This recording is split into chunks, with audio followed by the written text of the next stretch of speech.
This is Isabel's trauma narrative from the movie Exposed.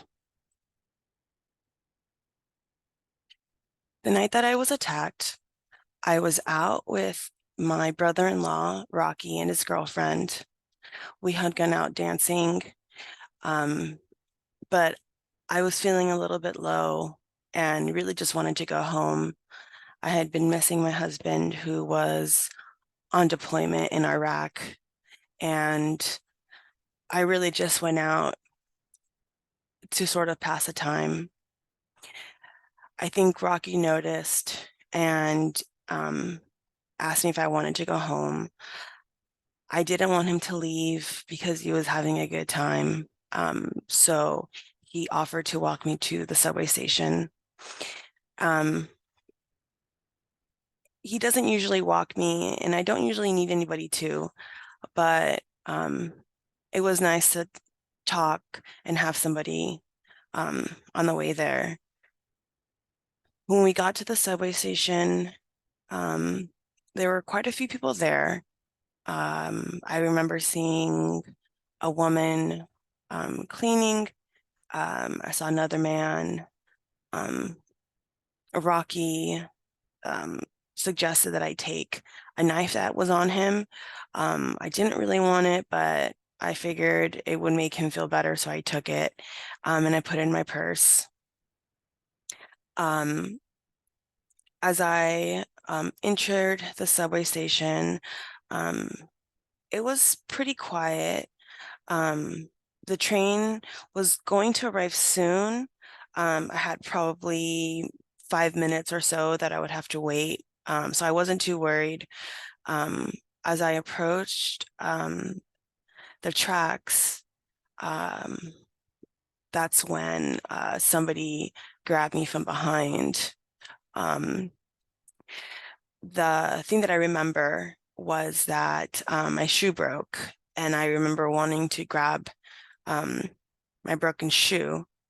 Um, as I was trying to remove the man's hand from my mouth, I remember thinking that I didn't want to lose my ring and that I really should have put it in my purse, knowing that it was so loose. Um, but next thing I know, I'm being pushed into a dark corridor. And that was when the man raped me. Uh, I don't remember much except for that I reached out to grab my purse. Um, I really just needed to grab my rosary. I was feeling just so afraid. Um, I remember feeling the coldness of the knife. And the next thing I know, I had stabbed the man. Um, all I remember thinking was that like I did what I had to do, that I was in danger. Um, I remember having a feeling of warmthness and feeling like everything was going to be okay. Um, I remember um, that was um, when I first saw the first miracle. Um, I saw a figure, and I remember just thinking that everything was going to be okay, that I was safe now, and that um, I could go home. Um, a lot of it is sort of a blur, but I do remember that I needed to go to work the next day. Um, and that was when I met Eliza for the first time. And she was looking for her pony.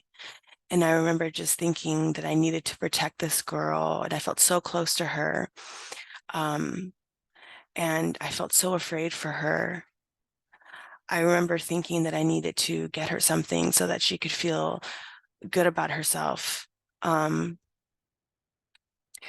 uh, a couple days later, we got news that my husband had been killed in combat.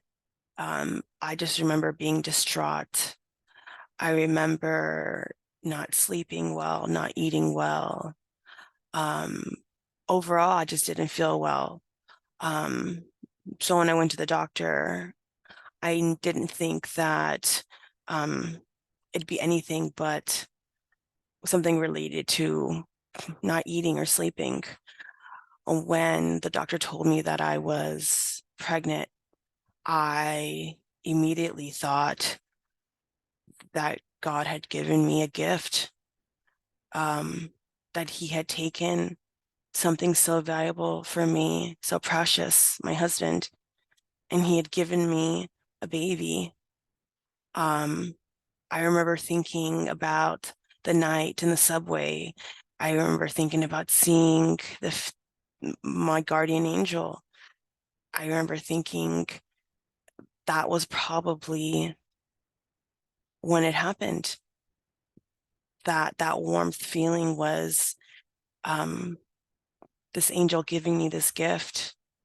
Um, I remember telling um, Miss Dela Cruz, my husband's family, about this, and um, it was really difficult. It caught me by surprise how um, mad they were at me.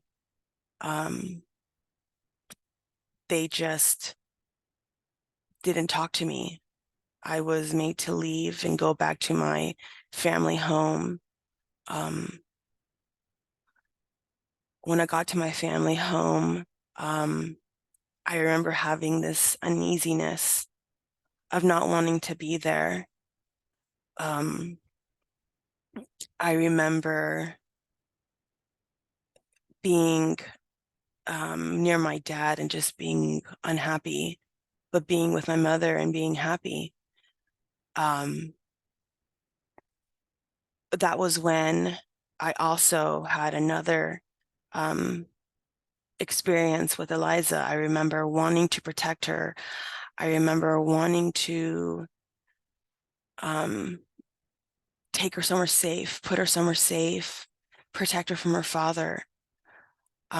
So I brought her home with me. Um, at one point, I remember I was in the kitchen and I could hear her screaming for help, saying that there was a man. And I don't know, I didn't even think, but I remember that warmth feeling came over me again. And I remember seeing my guardian angel again.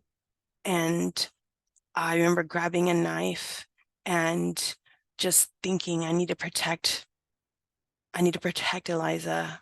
And I know that I was being protected by my guardian angel, that I could do this. And I stabbed my father. Um, that was when I realized that's actually when I remembered the abuse. Um, at that moment, I realized that there was no Eliza, that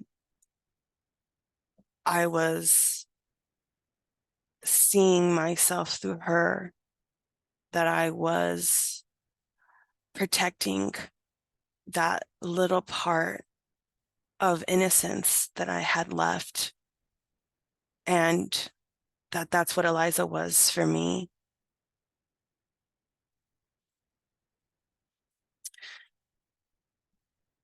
Um, Shortly after that, um, with the strength I got from my religion, from God, and from my mother, um, I was able to serve my time in prison, um, and I am currently still. Um, I have some time left, but I know that my guardian angel is watching me. I know that my child is safe with my mother. I know that I'll be out of prison soon.